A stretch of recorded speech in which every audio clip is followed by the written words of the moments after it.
Today we're having a look at CAPITEC balance sheet, and this is the final video, 3 of 3, right? And today we are looking at CAPITEC loan book. This is 2026, very important to have a look at loan book for a bank as we are analyzing their balance sheet. As you can see, that CAPITEC loan book has significantly increased over time from 84, right? 84 billion in 2022 to 131 billion in 2026, right? Over time, the loan book has been increasing really good numbers, and from 2025 2026 it increased by like 14%, right? From 115 billion to 131 billion, the loan book. Now this is the total amount of money that Capitec is giving out, right?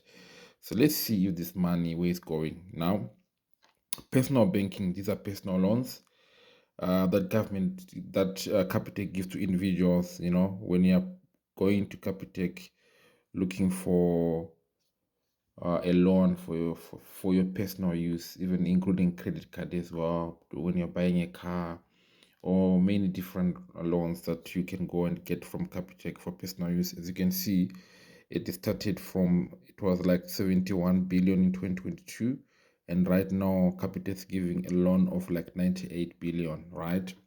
And we also have the second category of business, right? It's not the biggest, but it's also the biggest loan. It's business loan, right? In 2026, Capitec gave out 30 billion to businesses, right, for company to meet their short-term obligation, and they do pay interest.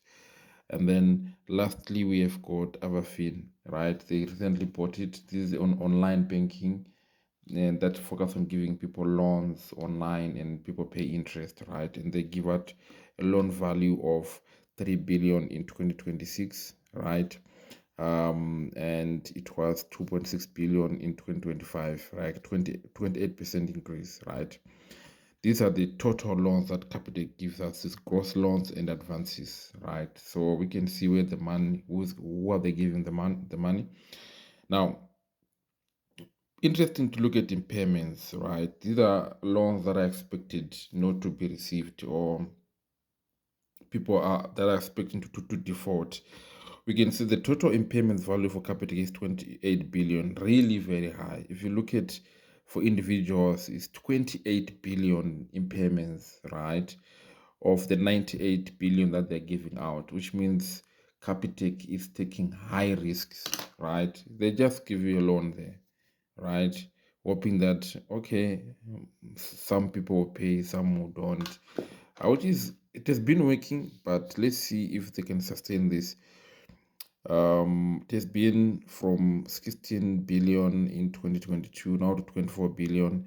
The impairment for business unit is very low. As you can see, it's 1.7 billion. For Avafin is very high, almost half of what they give out as impairment, 1.2 billion. I think this is because it's online, so the verification is not the same, right? And it's not really a total control banking sector, so it makes sense why the impairments are that high.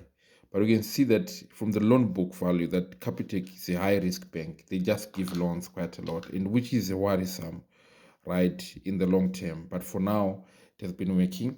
So if you go through this Capitec loan book, you can go on their website, go have a look at Capitec financials. You go through all their details. You can able to see how Capitec is performing.